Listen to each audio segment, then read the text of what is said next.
श्री शिवाय नमस्तुभ्यम। हर हर महादेव। शनिवार को 30 मार्च को रंग पंचमी का पावन दिन पड़ रहा है। शनिवार के कुछ उपाय इस वीडियो में जानेंगे जो पूज्य गुरुदेव जी की हाल ही की कथा के उपाय हैं। तो आइए शनिवार के उपाय शुरू करते हैं। यदि आपके घर में धन संपदा की कमी है, 1 रुपया कमाते हो, 1.25 रुपये खर्च होता है, धन की बहुत अत्यधिक तंगी है, तो आप छोटा सा उपाय शनिवार के दिन अवश्य ही करना प्रारंभ कर दीजिए। आपके घर में धन की कमी कभी नहीं होगी। करना क्या है, आपको 3 दीपक बना लेने हैं। किसी वृक्ष के नीचे यदि हम दीपक लगाते हैं तो आटे का दीपक लगाते हैं तो और भी अत्यधिक उत्तम होता है। तीनों दीपक आप घी के लगा लीजिए। चाहे तो एक दीपक आप तेल का, सरसों का तेल या तो तिल्ली के तेल का भी लगा सकते हैं। लेकर के जाना है आपको। सबसे पहले आप अपने घर की चौखट पर लगा कर जा सकते हैं। दीपक को अपने घर की चौखट पर सीधे हाथ की ओर दीपक लगा दीजिए। यह दीपक हम भगवान भोलेनाथ और माता पार्वती को निमंत्रण देने के लिए कर रहे हैं, क्योंकि माता पार्वती और भगवान भोलेनाथ शाम को भ्रमण के लिए निकलते हैं और हम उन्हें अपने घर का रास्ता दिखाते हैं कि यह हमारा घर है, आप मेरे घर में प्रवेश कीजिएगा, निवास कीजिएगा। फिर चले जाना है आपको महादेव जी के मंदिर जाकर मंदिर की चौखट पर या अंदर, मंदिर के अंदर भोलेनाथ की शिवलिंग के आसपास दूसरा दीपक आपको प्रज्वलित कर देना है। यह दीपक भी आप गोल बाती का भी लगा सकते हैं, लंबी बत्ती का भी, क्योंकि शिवलिंग में माता पार्वती भी होती हैं, माता अशोक सुंदरी भी होती हैं और भगवान भोलेनाथ भी होते हैं। तो गुरुजी कहते हैं शिवलिंग के पास आप दोनों ही प्रकार के दीपक लगा सकते हैं, क्योंकि माता के समक्ष हम लंबी बत्ती का दीपक लगाते हैं और भगवान के समक्ष, देवताओं के समक्ष गोल बत्ती का।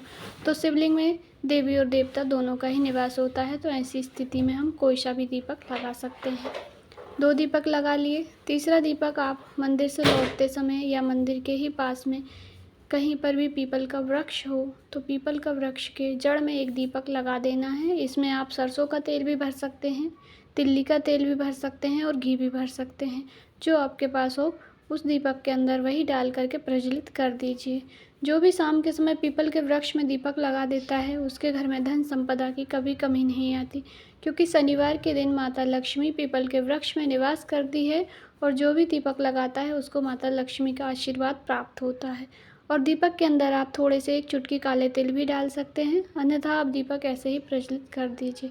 बस इतना ही करना है। शनिवार के दिन जो भी इस उपाय को करना प्रारंभ कर देता है उसके घर से सारे रोग, दोष, बीमारियां खत्म हो जाती हैं, धन संपदा में वृद्धि होती है, उन्नति होती है, सभी कार्य पूर्ण होते हैं।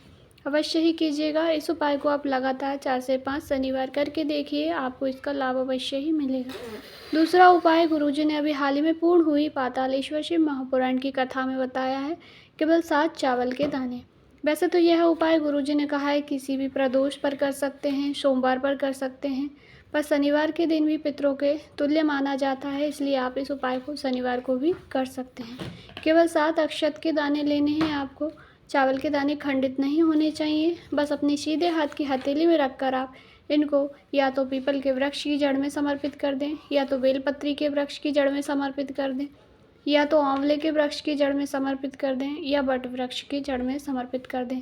ये चारों ही पौधे जो होते हैं पितरों के तुल्य माने गए हैं और इन पर भगवान भोलेनाथ की, माता पार्वती, माता लक्ष्मी, समस्त देवी देवताओं का निवास होता है। यदि आपको कोई वृक्ष नहीं मिलता है तो ऐसी स्थिति में आप शिव मंदिर की चौखट पर भी 7 चावल के दाने को समर्पित कर सकते हैं। इससे आपके घर में जो भी कार्य उल्टे हो रहे थे वह सीधे होने लगते हैं, पितरों का आशीर्वाद प्राप्त होता है, घर में समस्त मांगलिक कार्य उत्पन्न होते हैं। अर्थात यदि किसी का विवाह नहीं हो रहा था तो विवाह के योग बनते हैं, संतान प्राप्ति में बाधा आ रही है, संतान नहीं है, तब भी पितृदोष के कारण से ही संतान प्राप्ति में देरी होती है, इसलिए पितरों का आशीर्वाद प्राप्त होता है तो संतान प्राप्ति अवश्य ही होती है। छोटा सा उपाय है, आप इसे शनिवार के दिन, सोमवार के दिन, प्रदोष के दिन, मासिक शिवरात्रि के दिन करके अधिक से अधिक लाभ प्राप्त कर सकते हैं। जानकारी अच्छी लगी हो तो वीडियो को लाइक ज़रूर करें, चैनल पर नए हैं तो सब्सक्राइब करें। कुछ पूछना चाहते हैं, कहीं पे कुछ समझ नहीं आया तो आपका अपना चैनल है, आप अवश्य ही पूछिएगा, मैं आपको रिप्लाई अवश्य दूँगी। श्री शिवाय नमस्तुभ्यम।